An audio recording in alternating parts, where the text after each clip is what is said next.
Hey everyone, this is AK with All You Can Do DIY. Today I'm going to show you how to peel a hard-boiled egg, the quickest and fastest way I've found. So this is freshly hard-boiled, dried it off out of the ice bath. So you take it, you kind of hit it onto your cutting board, so that was a decent amount of pressure, and then you're going to take your hand, you're going to roll it across it, okay? And then you peel it apart in two different sections. It should come off. Awesome, love that.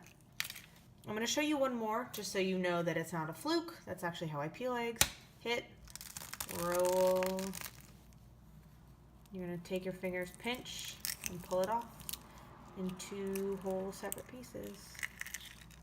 Stunning, amazing. Hope you liked it. Easy video on how to peel hard-boiled eggs. See you next video.